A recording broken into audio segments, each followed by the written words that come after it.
You are standing in a tunnel on Mars. Behind you, a corridor. In front of you, a wall. And on the other side of that wall, there are guards. You could go around. There's a door somewhere back the way you came that leads to a stairwell, that leads to another corridor, that probably gets you where you need to go. That's how this works. That's how this has always worked. The level designers put the path in front of you and you follow it because that's what you do in a first-person shooter. Except you are holding a rocket launcher and the wall in front of you is just a wall. So you raise the launcher and you fire. And the wall doesn't play a scripted animation. It doesn't crumble the way someone planned in advance. It simply ceases to exist where the explosion was. There's a hole now. A real one. Geometry that wasn't there a moment ago, that nobody put there, that you made because you decided to. You step through it. The guards have no idea that you're coming. That moment was new. In 2001, in a genre defined by corridors and keys and doors that open when the designer said they could, it was genuinely, consequentially new. And it came from a studio in Illinois built on the bones of a game that was never supposed to exist, made by a team quietly convinced they were working on something that was going to fail. They were clearly wrong. Join us as we tell the story of that wall that changed the genre on today's trip down memory card lane.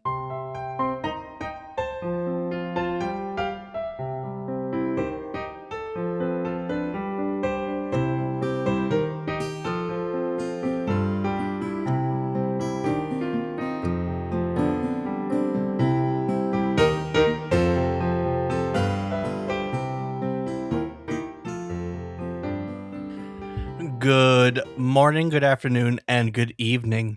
I hope these words find you well. Hello and welcome to the 299th episode of our video game history podcast, A Trip Down Memory Card Lane.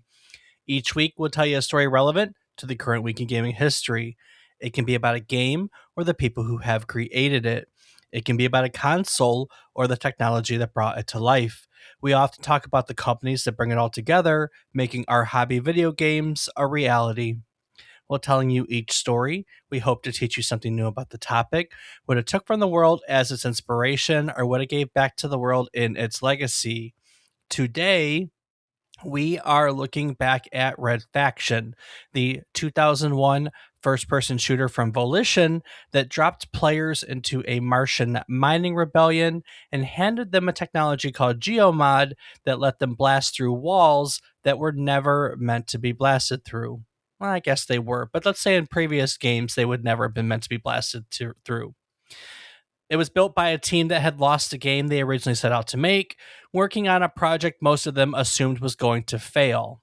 Red Faction pioneered destructible environments in ways the industry would spend years trying to catch up to, and it introduced a franchise that would spend the next decade figuring out what it had actually invented.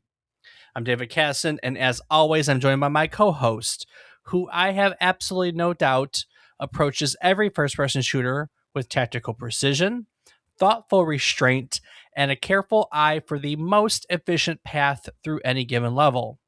He has never once fired a rocket launcher at a structural wall simply because it was there. He has never once tunneled sideways through a mountain for no strategic reason whatsoever.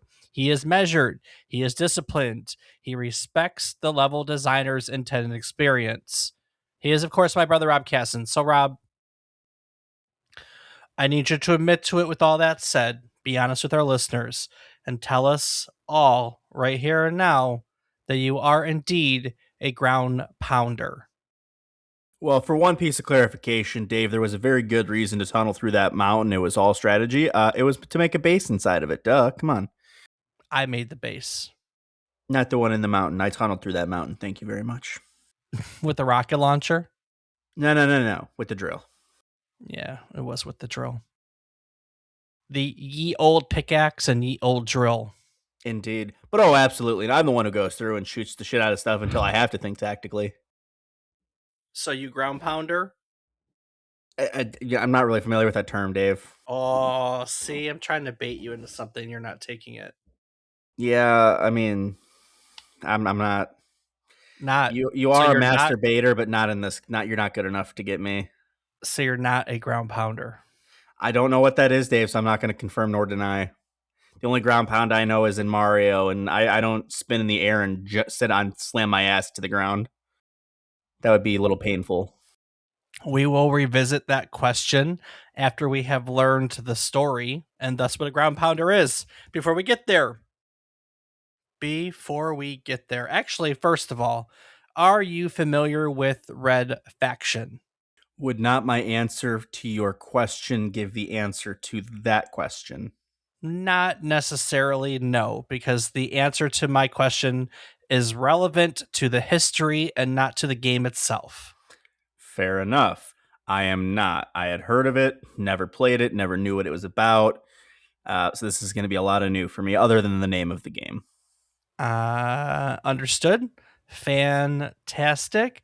Well, then, yes, you are going to learn a lot of new stuff today. We're going to be revisiting part of an old story that we haven't told in quite a long while. And we're going to be taking said story and extending it further into the history of the same studio. But before we get there, why don't you share with our listeners what else has happened during this week in gaming history?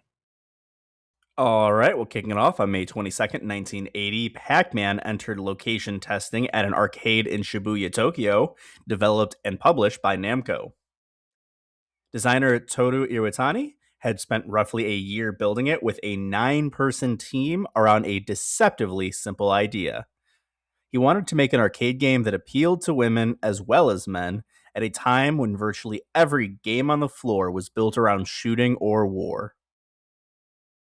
The character came from a pizza with a slice removed, and the original Japanese title was Puckman, changed for international release after Namco concluded, reasonably, that the letter P on a cabinet was an invitation for vandalism, mostly followed by Uck.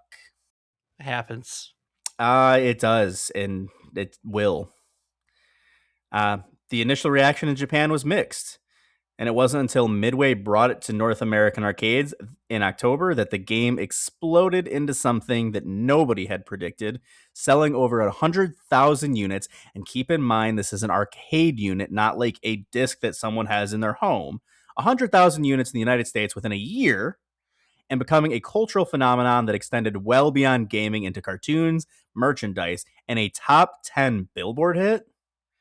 And remains one of the most recognized video game characters in history. Waka waka. That's Waka fun. Waka. I don't know. What does Pac-Man do? What does Pac-Man? Waka waka waka waka waka waka waka. That's it. Yeah. That's it. That would be make the top 10 nowadays. It's really interesting that Pac-Man is one of the earliest games that we know of that was specifically made to appeal to both men and women.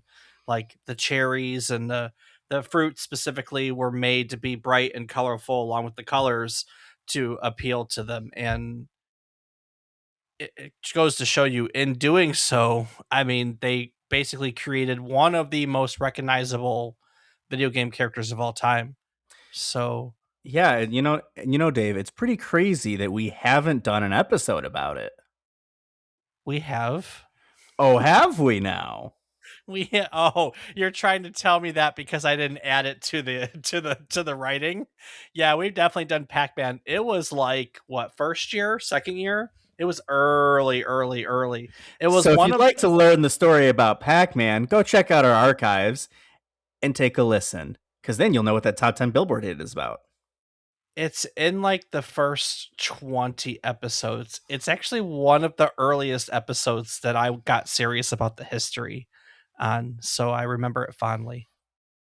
Indeed, you should. Moving on. Moving on, next week is things that should be remembered fondly. May 18th, 1999, Star Wars Episode 1 Racer was released for Windows and Nintendo 64, developed and published by LucasArts. Project lead John Knowles and a small team had roughly 2 years to build a full racing game around a single sequence from a film that wasn't finished yet, developing their physics simulation from a handful of short clips and making educated guesses about how the pod racers actually moved. Their estimates turned out to be remarkably accurate, and the game shipped to strong reviews, sold over 3 million copies, and holds the Guinness record as the best selling science fiction racing game of all time. It remains one of the more fondly remembered Star Wars games of the era, not because it was the most prestigious, but because it understood exactly what made that pod race scene work and committed to it entirely.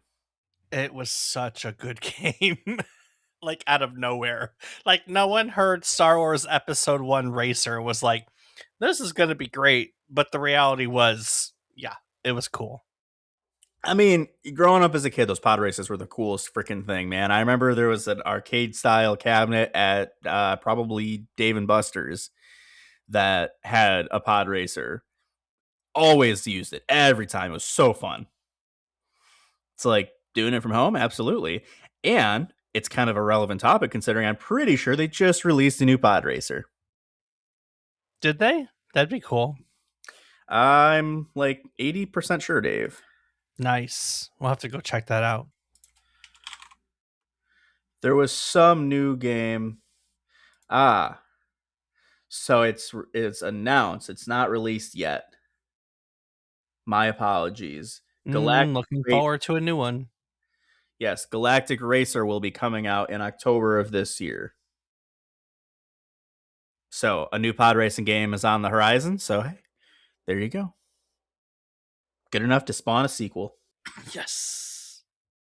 Next up, on May 20th, 2008, Haze was released for PlayStation 3, developed by Free Radical Design and published by Ubisoft. The studio, founded by GoldenEye and Perfect Dark veterans from Rare, had arrived with enormous expectations. The original concept was a politically charged shooter set in modern day Iraq, examining the morality of private military contractors. Ubisoft rewrote it dozens of times until the settling had shifted to a generic dystopian future and most of its original ambition had been removed.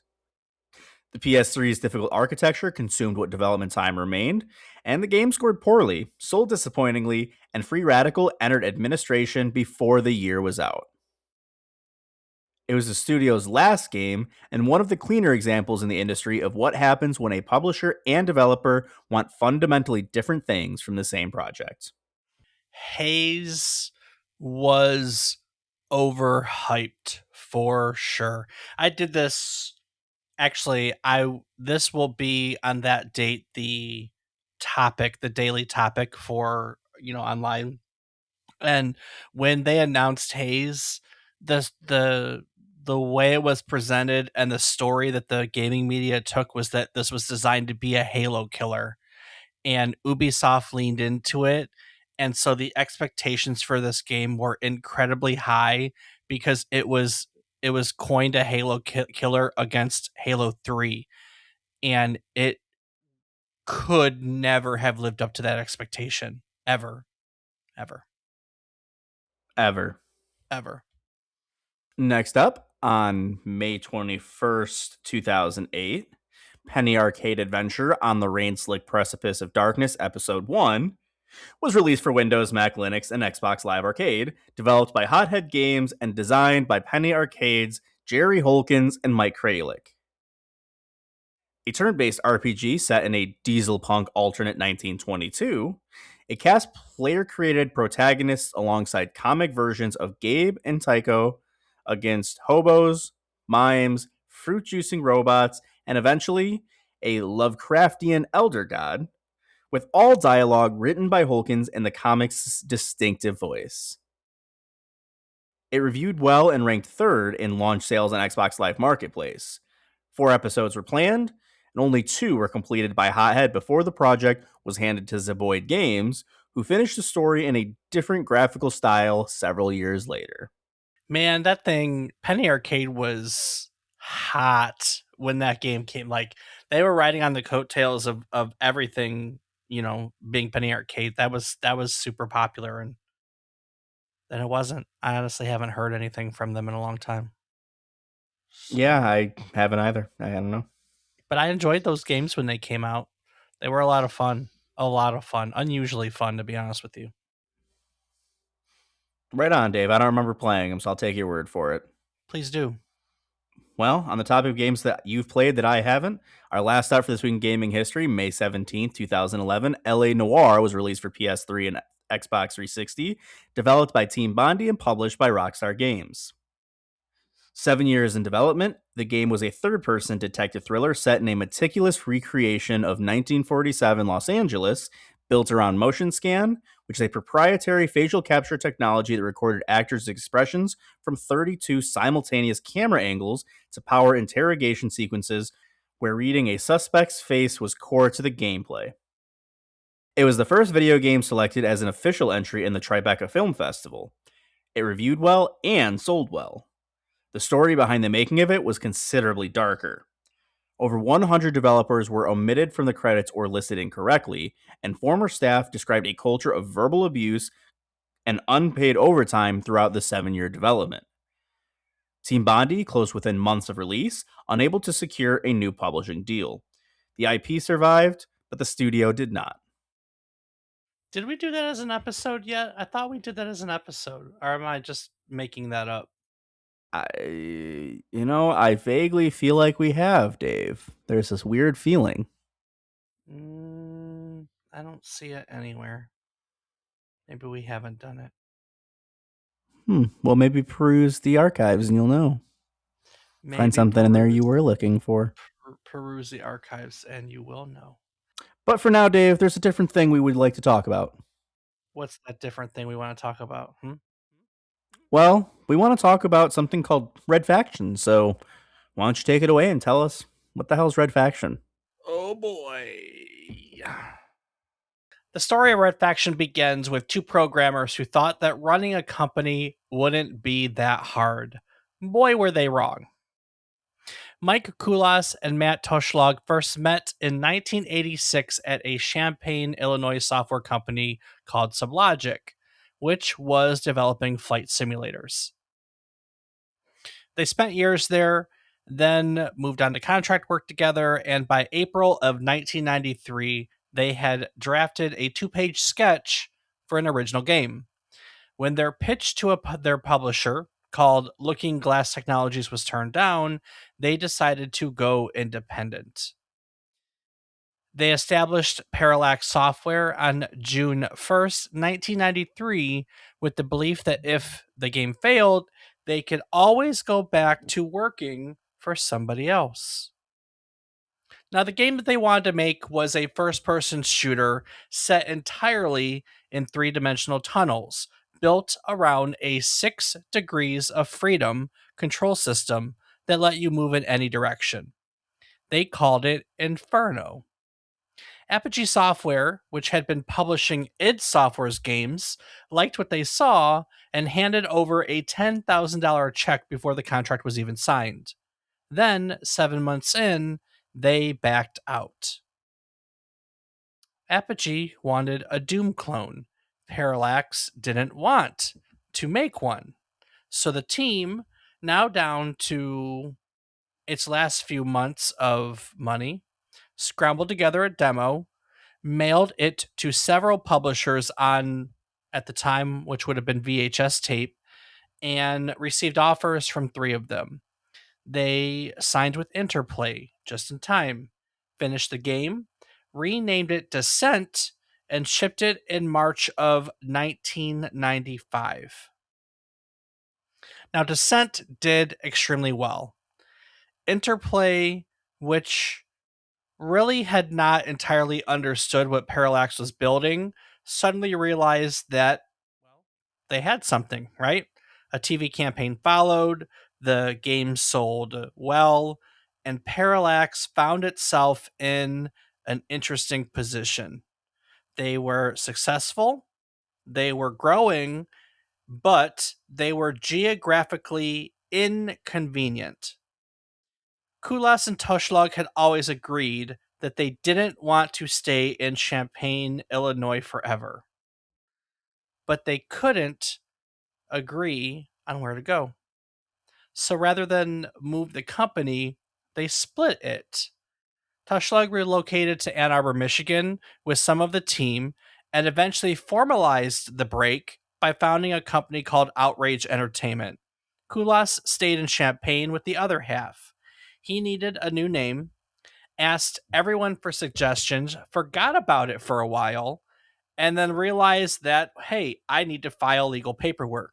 So he pulled some books off his living room shelf, flipped through a dictionary, flipped through a thesaurus, and he found a word defined as an intense, active will to accomplish something. He wrote it on a piece of paper and filed it with the state. And thus, Volition Incorporated was founded in November of 1996. Now, the two studios went their separate ways under the same arrangement with their publisher Interplay. Each would make two games for the publisher. Outrage would first be working on Descent 3, and Volition would make something completely new. What Volition ended up making was called Free Space The Great War. It's a space combat simulator heavily inspired by X-Wing and TIE Fighter. It shipped in June of 1998 to strong reviews and was followed by Free Space 2 in 1999, which is considered by many people to be the studio's best work. But joystick gaming was in decline. The audience for space sims was shrinking by that point. Free Space 2 ended up being pulled forward into the schedule by about 2 months at Interplay's request to hit a fiscal quarter. The marketing plan never really adjusted, and so despite it being a genuinely excellent game, it underperformed commercially. About this time, Interplay was starting to run into some serious financial difficulties. And so this was not good for the relationship. Volition, by this point, had already started on 4 new projects: Free Space 2, Summoner, something called Tube Racer that was canceled about 9 months in, and Descent 4. Now, Descent 4 was going to be a prequel to the original. The idea was to put players on foot rather than in a ship, and to build the whole thing around something the team had been thinking about for years: destructible environments. You wouldn't just fly through tunnels, you would blast through walls. You would reshape the level itself. The Descent brand would carry it, and the technology would make it unlike anything else in the genre. Then Descent 3 came out. It got decent reviews, but it sold poorly. And Interplay, already in trouble, watching its finances deteriorate, told Volition that it wasn't sure that it wanted to fund Descent 4. Kulas told them, hey, we have a contract. If you don't want to honor it, we can part ways. So they did. Volition kept all the work they already had done. They kept the engine they were building, they kept the tools, they held on to the concept. What they couldn't keep was the name. Interplay owned the Descent IP, so the team took everything they had built toward Descent 4 and started asking what it could become without the brand attached. Now, if this story sounds familiar, it's because we covered the full story of Descent way back in episode 29, a long, long, long time ago. So if you want to go deeper into that story, that chapter, learn more about 6 DOF games and Descent in general, go check it out. But this is where our story picks up again, because what came out of that conversation would change the first person shooting genre in ways that nobody on the team entirely expected, including the people making it. The team that inherited the bones of Descent 4 was not optimistic. The Descent fans at Volition had a term for first person shooters that traded the elegance of space combat for corridors and gunfights and soldiers with boots on the ground. They called them ground pounders. It wasn't a compliment. And now, with the Descent IP gone and a partially built game in hand, that's exactly what they were faced with making: a ground pounder. Mike Kulas later recalled that a lot of people on the team genuinely believed that they were working on a game that was going to fail. They were putting in the hours, doing the work, but quietly convinced that it wasn't going to matter. Pre-production on what would now become Red Faction began here in the winter of 1998. The competitive landscape was not encouraging. Half-Life had just shipped, so had Unreal and Dark Forces 2 Jedi Knight. The first-person shooting genre was not lacking for landmark titles, and Volition was just this mid-sized studio in Champaign, Illinois, of all places, working on a game built from the wreckage of a canceled sequel that nobody asked for. What they had, though, was the idea, and that idea at this point was genuinely theirs and theirs alone. So when Kulas had asked the team what they wanted to make next after Free Space, two groups formed around two different answers. One wanted to make a role playing game that became Summoner, right? The other wanted to make an innovative first person shooter, and they knew from the beginning that that innovation was going to be the modified environments. The concept had been at the heart of Descent 4 before the IP was lost, but it wasn't just inherited baggage. It was something that this particular group of people had been drawn to independently. They believed in it, they wanted to build it. They lost sight along the way and believed that maybe they were headed down a different path. So the question became whether or not they could build what they had in mind. Now, the technology that they ended up building to deliver on their vision became known as GeoMod, which is short for geometry modification. The way that GeoMod worked was unlike anything in a commercial game at the time. Most game engines, when they needed to simulate destruction at the time, did one of two things. They either swapped out a pre broken version of an object or they triggered a scripted animation. The wall didn't actually change. The game just kind of showed you a different version of it. GeoMod did something fundamentally different. Instead of modifying the shape of an object, it created what the team called empty space objects. They were representations of absence. Blow a hole in a rock wall, and GeoMod doesn't reshape the wall, it inserts an empty space where the explosion was. The hole is real geometry. You can walk through it, you can fire through it, you can make another hole right next to it. And once this technology came to fruition, the implications of it cascaded outwards from there in ways that the team were kind of discovering as they built it out. You could shoot out the base of a tower and watch it collapse.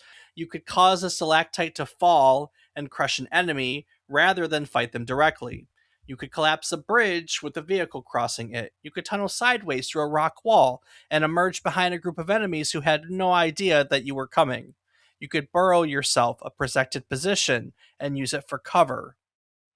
In a genre where the environment had essentially always been set dressing, something to navigate around it rather than interact with it, GeoMod really made the level a participant in the fight itself. Game designer Alan Lawrance described their ambition plainly. At a very basic level, GeoMod made the game feel more realistic. If you fire a powerful weapon at a wall, you actually do blow a hole through it. This simply made sense to the team and it feels right. Now, the original plan was to make everything in the game destructible, every wall, every floor, every ceiling. That proved impossible to deliver. The physics support wasn't there, and the linear structure of the game made it necessary to funnel the player forward in ways that just arbitrary destruction would have broken entirely. So they decided to pull the scope back at that point. Not every surface was destructible, but enough were, and the ones that were felt unlike anything players had encountered before. Now, the technical cost of even that reduced the ambition of the entire project. Rendering the world fast enough became harder because GeoMod meant the engine couldn't pre-compute visibility the way conventional engines did. AI pathfinding had to account for holes that didn't exist when the level was designed.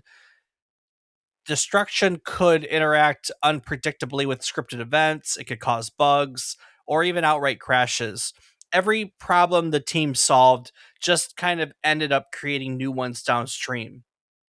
And in the middle of this, THQ, their new publisher that they developed a relationship in the midst of all this, asked for a PlayStation 2 version.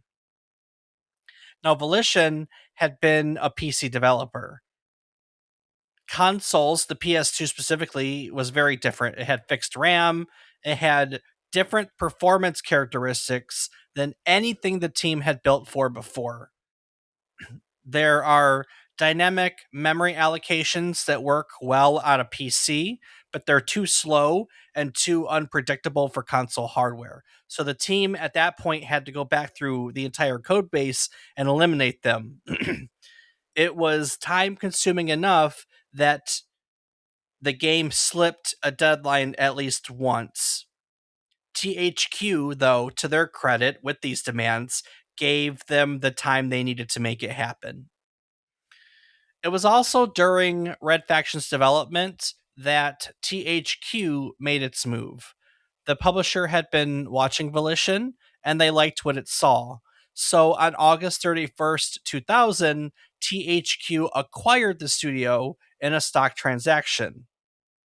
For Kulas, as the head of the studio, it was a relief as much as anything else. He had been spending, as he put it, way too much time worrying about where the next publishing deal was coming from. So now that they were a THQ studio, that particular anxiety, at the very least, was no longer. Now we have a game and we have a concept, but what we don't have at this point is what needs to be built around all this technology. You need a world, you need a story, you need people to inhabit the world. For that, Volition turned to a writer named Mike Brault, who had joined the studio in 1999. Brault was not a typical games industry hire. He had a physics degree from a Polytechnic Institute, he was an astronomy minor, and he had spent 5 years at TSR editing Dungeons and Dragons source books and adventure modules, including some of the early Dragonlance material and the original player's handbook. He had co-designed Pool of Radiance, one of the foundational computer role-playing games of the late 80s. So he arrived at Volition as someone who understood both science fiction and storytelling at a structural level. And his job was to bring narrative discipline to a studio built by programmers who thought entirely in game design systems. What he and his team constructed was a setting that wore its influences without embarrassment. Mars, late in the 21st century. At this point, Earth's mineral resources are depleted, and the Altor Corporation runs a vast mining operation on Mars, drawing in all these workers with promises of good pay and adventure. But the reality of the situation is brutal, right? Miners are worked to exhaustion, beaten by guards, and dying from this mysterious disease called the plague that affects only the workers, never the security forces. And so into this world comes a man named Parker. It's a miner who arrived believing the promises and quickly discovered what they were worth. So when he basically the premise is he witnesses a guard assault and kill a fellow miner. So he picks up a weapon and joins an underground resistance that's been organizing, and they call themselves the Red Faction. Now, Lawrence later acknowledged the obvious. The setup bears more than a passing resemblance to, a 1990 Arnold Schwarzenegger film also set on Mars. The team never discussed Total Recall as a source of inspiration. He's later said, but the similarities dawned on them later. What they were building towards was something more grounded than science fiction spectacle. There are exploitation, resistance, a corporation that views its workers as resources to be consumed. The story that they shaped wasn't trying to reinvent the genre, it was trying to make you feel something about the people inside of it. With all this being said, the game did have another name that it almost had instead. Lawrence recalled that as they built the story out, the team seriously considered calling it Red Shift. They liked both names equally, and it really could have gone either way. Now, about 2 weeks before the original scheduled submission date, Kulas called his boss and said that he needed more time. The game wasn't ready. THQ gave them 2 more months. The team that had been working flat out toward a deadline kept working flat out towards a new one. Volition employees were known, like so many others we've heard in crunches, to pat around the office in bare feet at 3 in the morning, according to a newspaper article I read in the University of Illinois student paper. So, but they did finish. They got through the crunch. Red Faction shipped on May 22nd, 2001. Kulas was at E3 when the first reviews came in. His PR manager walked toward him and he couldn't read her expression. He didn't know if the reviews were good or bad until she showed him. These were 9s and 9.5s.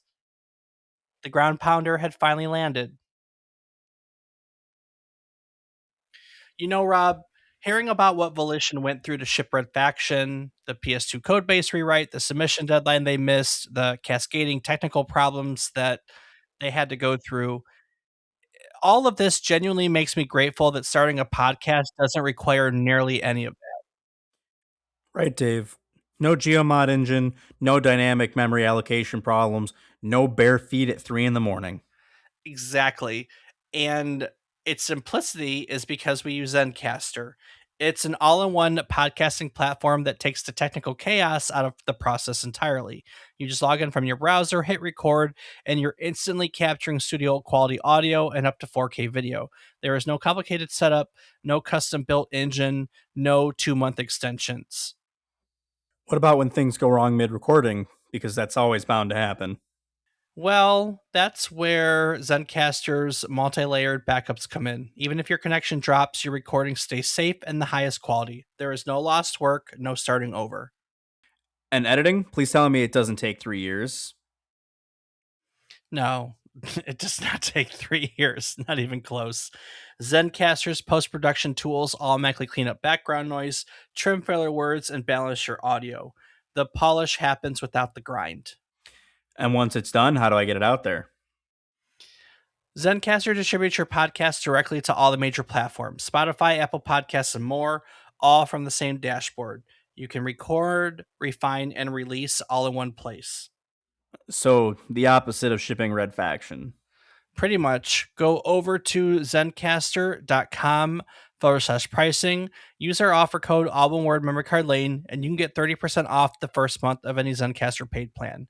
If you've got a story to tell, Zencaster makes sure that the only thing you're blasting through is your content. No GeoMod required. That is absolutely right. So head over to Zencaster, use our offer code all one word memory card lane, and you can get 30% off the first month. So after all that, Dave, were the reviews worth the wait? 9s and 9.5s are not bad, right? Right. Red Faction landed on, as I said, May 22nd, 2001, and the reviews that greeted it were almost unanimous in two things. The game was very good, and its most important feature had not been fully exploited. The PlayStation 2 version ended up scoring an 88 on Metacritic. IGN gave it a 9.1, called it an absolute must have for the console, and the best single player first person shooter on there by a long shot. GameSpot noted that although Red Faction rarely outstripped the games it drew inspiration from, the fact that there were times it showed them up was pretty darn impressive. Extended Play gave it 4 out of 5 stars, said it was one of the best shooters available for any system. Playboy even gave it 90%. Playboy? Playboy. Playboy rated video games. The PS2 version got a 90. Uh, okay. That's Hey, news to me. some of us read Playboy for the articles, okay? Yeah, I'm sure you do, Dave. The praise was real, and the praise was widespread. But running underneath almost every positive review was the same reservation. Planet PS2 put it plainly. The technology introduced in the game was amazing. It's just unfortunate that it hasn't been used to its fullest potential. Game Revolution called it a fine first person shooter with plenty of action and intense gameplay, even if it is derivative, too short, and a tad uninspired. Even Alan Lawrance, looking back, acknowledged that the scope had been limited by the team's size and budget, and that some elements of the story, including the whole plague subplot, probably weren't necessary. The corporation Altor, he said, was shown to be quite evil enough without it.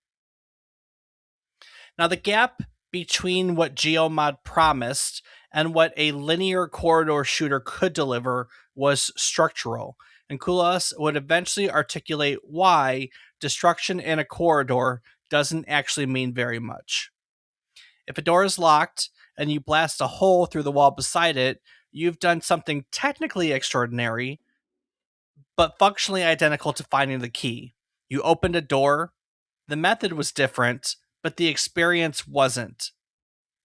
For GeoMod to matter the way its creators imagined it could, you needed space.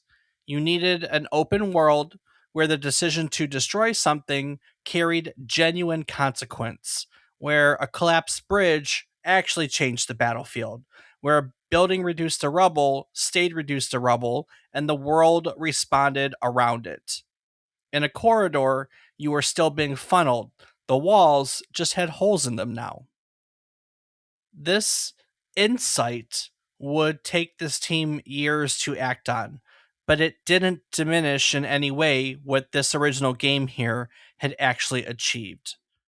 Red Faction was the first commercial game to offer unscripted, real time geometry destruction. Not the first to attempt environmental interaction, not the first to have breakable objects, but the first to let a player point a weapon at any destructible surface and change it in a way that the game hadn't pre planned. Lawrence said it simply and directly. It was a pioneer in destructible environments, and for that alone, he believed that Red Faction would be well remembered in the history of first person shooters. It was also, less famously, one of the first console first person shooters to use dual analog sticks as standard. That sounds absolutely unremarkable now, but in 2001, on a console where most first person shooters were still awkward ports fighting against hardware that wasn't designed for them, it actually mattered. Red Faction controlled incredibly well. On a platform where that wasn't a given for the genre, it was noted.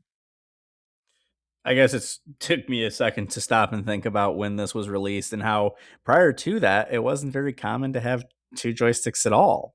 Nope. Like the PS1 had none. Nope. So yeah, it makes more sense now why that was such a new thing at the time. PS1 got dual sticks in a while. They just didn't know how to use them. So Did the PS1? I thought the they sh- PS1 controller was just D-pad. the original PS1 controller was, but DualShock technology came out in the middle of the PS1 run. Ah, I didn't think it was released till PS2. That's on me. Gran Turismo, about Gran Turismo time. Racing games were really the first games to Gotcha. start utilizing it. And it really wasn't till here and Halo, which are closest to one another, that first person shooters really, took off for dual sticks. This is, 2001, same time period. So Red Faction sold more than 1 million units by 2002. It became THQ's biggest earner before the Saints Row game would arrive. Frank Capizzuto's industrial art direction, which one profile described as his best guess at what the future actually holds, rather than what fantasy imagines it might look like, gave the whole Martian mining complex this functional, grimy credibility that really held up alongside the technology that they, designed powering it. The point is that it made a world that felt like somewhere this could exist, that it was possible. The destruction felt like something that was possible. And then once this was all achieved, almost immediately the question became, what do we do next, right? Red Faction 2 arrived in 2002, moved the story to Earth, swapped the mining colony setting for this military super soldier plot, and delivered tighter action with a shorter campaign and a weaker use of GeoMod rather than its predecessor. The reviews were decent, but the team was disappointed. Within the studio itself, the lore quietly calcified, right? Red Faction 2 had underperformed and the franchise needed a rest. Marketing ended up giving it a 7-year one. In those 7 years, Kulas had never stopped thinking about what GeoMod could become with the right hardware and the right design around it. So when the team finally returned to the series, it was with a different shape entirely. Red Faction Guerrilla shipped in 2009 as an open world, third person shooter set on Mars, built around a completely rebuilt destruction engine that the team had to approach from different principles. To make buildings fall realistically, they had to first understand how buildings stay up. So the development team studied architecture, they designed structures with internal logic, load bearing points, stress thresholds, all that fun stuff. So that when a player took them apart, the collapse would follow physics rather than a script. A building that was hit at its base would lean and fall. One weakened at its supports would kind of shudder before it fell. Um, the destruction that GeoMod had kind of promised, had an inkling of in 2001, had kind of arrived in full 8 years later in an open world where it could mean something. Guerrilla really genuinely was the game that the original had been reaching towards. Guerrilla, to be fair, was also my introduction to the series, and I'm kind of glad it was. I went back and played 1 and 2, and they're not quite the same. Like you can tell it's almost like 1 and 2. Literally, it was a fraction of what Guerrilla and Armageddon, which we'll talk about in a second, is right. That they technology was also very different back when, from 2001 to 2011. That's a whole generation of consoles with a lot of power behind it too, Yeah.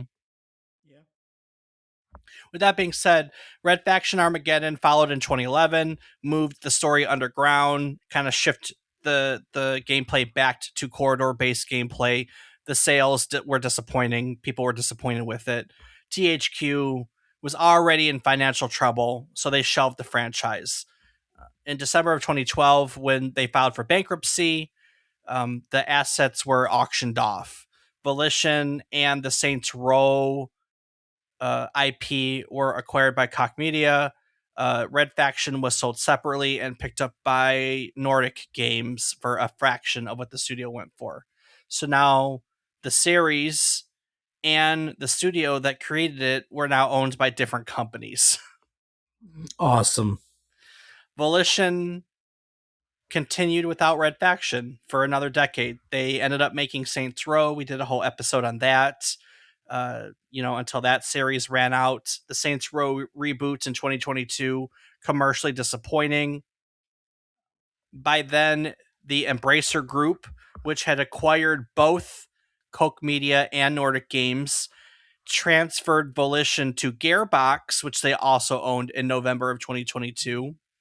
So on August 31st, 2023, exactly 23 years after THQ had acquired the studio, Embracer Group decided to close Volition permanently. They transferred it to Gearbox and then closed it a year later. Womp womp. Mike Kulas, who had founded the company in his living room with a dictionary and a deadline, commented on a Game Informer documentary about the studio's history shortly after closure. It's in the show notes if you want to watch it. I watched it, use a lot from it to inform this story. He said, on behalf of everyone from the 90s, we got a great ride. Now, the Red Faction IP still exists. It sits with Deep Silver now, technically available but dormant. No new game has been announced. The franchise that began with a miner on Mars blasting holes in walls that weren't supposed to have holes in them is still out there, waiting somewhere for someone to pick up the hammer again and knock things down. Alan Lawrance worked on every Red Faction game Volition made across all 17 years. When he reflected on the original, he didn't reach for the sales figures or the Metacritic score. He said that he believed it would be remembered as a pioneer, that it had given the series an identity, that there was still unexplored potential in destructible environments. That last line wasn't wrong in 2001, and it's not wrong today. Because let's be honest, they don't make good destructible environment games. I think the Battlefield series has tried it with Bad Company, and then 4, right? 4. Yeah, but I think that they do a pretty good job of it. Yeah, but it's not. There are not a lot of games that do it. There's just not a lot of. Yeah. It's not something that's done. That's it. I don't know anyone else. Any other way to say it? Fuck was the name of that game that we played? The tournament thing. 3-person finals. Finals. Yes, the finals. Yeah. Yep. The finals made it a lot of fun. Indeed it did. So, but like you said, not a lot. Not a lot at all. If today's episode sent you deeper into the story of Volition and the world that Red Faction helped to build, we have plenty of ground already covered that connects directly to this one. As we said, episode 29 takes you back to where it all started with the full story of Descent, the game that put Parallax Software on the map and planted the seed that eventually grew into everything we talked about today. Episode 157 tells the story of Saints Row, the franchise that kept Volition alive through the decade after Red Faction went quiet and became the studio's defining legacy at the end. There's also a THQ connection worth following. When the publisher collapsed in 2012 and its assets were auctioned off, Red Faction and Volition, as we noted, ended up in separate hands. The company that picked up Red Faction, Nordic Games, also acquired Darksiders at the same auction. We told the story of Darksiders back in episode 228. All 3 episodes and everything else in our archive are waiting for you at www.memorycardlane.com. Rob, what else can listeners find when they head to our website? You can find a calendar of our future episode topics Noel will be talking about in the coming weeks and months. You can find a link to our Discord where you can come chat with Dave and I about episode topics or other gaming-related topics or anything else. You'll never know unless you go. You can find a link to our Patreon where you can help support us, get access to the ad-free and unedited versions of all of our episodes, hear all the things that go on behind the scenes for some episodes. And you can find links to our social media where I am on several platforms as Rob_O_Raptor. Dave? I can be found on various platforms as David is Wrong. Each week, we'll tell you one story relevant to the current week in gaming history. It can be about a game, a person, a technology, a console. We've covered a few places before as well. We'll tell you each story. We hope to teach you something new about the topic, what it took from the world as its inspiration, or what it gave back to the world in its legacy. When we sit down to research new topics each week, we get excited when we find out new things to share with you. It's a fantastic cycle of learning and teaching, teaching and learning. And in celebration of said cycle, we like to talk about our takeaways each week. Rob, what did you learn today? Well, I do think that it's kind of interesting that the game and the creators went from the mentality of it's going to fail to then spending years studying architecture to see how to improve the engine that came from it and was used for it. That's honestly the part that got me. Is just they studied architecture. They cared so much about it after when it was started as a project that, oh, this is going to fail, and then they went and studied architecture just so they could make it better. Yeah, well, it's more like they got to build these original two games, right? And it was an inkling of what they wanted to do because at the time, with the technology, the time, and the team they had, it really wasn't something that was possible. Like they did what they could with what they had, but the idea was always something larger. And as their budgets got bigger, and more importantly, the console generations and the technology got better, finally the technology caught up with the vision. And so, yeah, they had to go back to the drawing board and basically say, well, now we can do the things we couldn't do before, but how do we do it? And to do that, they did. They had to study architecture and all that, and actually build a destructible environment the way it was meant to be built. Well, I just think that that's pretty awesome. So that's that and Playboy reviewing video games. That blows my mind. I only threw that in there for the so it worked. Yeah, I had no idea. Never would have thought of that. So those are my takeaways. Sometimes I just like to throw random stuff in there just for the shock effect. I mean, hey, you got me, so you did good, Dave. So that's my big takeaway for the day. What about yours? I didn't know that this came out of Descent.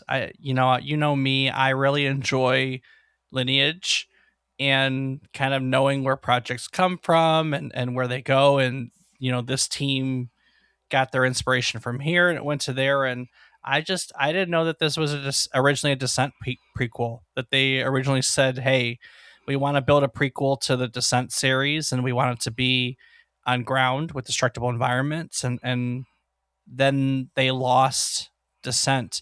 It kind of makes you wonder what would have happened if they hadn't lost Descent. Like, would it have succeeded? You know, Yeah, would it? that's fair. Because I don't know if it would, because Descent is so different from this. If it kept the name, would it have been successful at all? I don't know the answer to that, but it's a really interesting what if that I that's worth giving some thought to in this. No, I agree, and you're right. You never know what could have been because that's just not the way reality works. But it is something to stop and think about and question and say, hey, or is it going to be like something where you look up one game and you're like, I don't remember this game at all, and then you look again and you're like, oh shit, there's two games with the same name. Well, that's lame. Very, very true. I think that the what if is worth giving some thought to, but Red Faction is great. Red Faction Gorilla is fantastic. I'd highly recommend playing it. I wish they'd bring the series back if they did it with the open world. It's meant to be an open world game. It's a lot of fun where you can just go and destroy everything. And we do have other games like that. Like Just Cause comes to mind, where you can go and destroy the buildings and stuff in Just Cause, So they've done it Sure. before. All right, Rob. Well, before I wrap it up and take it into next week, is there anything you'd like to add to today's episode? I'll just take a minute to say thank you so much to everyone for listening. It means the world, and we love having you along as we learn about the games that shape the way the industry is today. So thank you. Volition started out with two programmers who thought that running a company wouldn't be hard. They made a game about flying through tunnels, split in half over a geography problem. And then one of them named half of his company from a dictionary in his living room at midnight, right? What came out at the other end of all of that mess was a team that lost the game they were supposed to make. But they built something from the new pieces while quietly assuming it was going to fail. The Descent fans called it a ground pounder. Nobody expected the reviews they got. But the things that stay with you looking back at Red Faction 25 years later isn't the reviews or the sales or even the technology. It's the gap. GeoMod worked, it did something genuinely new, and the team that built it understood, even as they shipped it, that the corridor it was built in was the wrong place for it. The idea was bigger than the container that they had put it in. It took 8 years and an open world to find out that they were right. When the team looked back on all the time spent in Red Faction games, when they looked back at the original, there wasn't talk about what was wrong. There was talk about how it is a pioneer in the series. And the talk was about how it was a pioneer in the genre, that it had given Red Faction series an identity, that there is still unexplored potential in destructible environments. That wall still exists today. Someone just needs to pick up the hammer and knock it down. Next week, we are doing something a little different. We are at 300 episodes, 300 weeks of research and writing and recording and telling stories about the games, the people, and the companies that built this hobby that we love. That is a number worth stopping for. So next week, we're going to do just that. We're going to talk about how this show started, how it changed, and why we keep coming back every week to do it again. If you're a longtime listener, think of it as a chance to look back at the road we've traveled together. And if you're new here, well, there's no better place to start. So join us as we celebrate 300 episodes of Memory Card Lane on next week's trip down Memory Card Lane. Do the thing.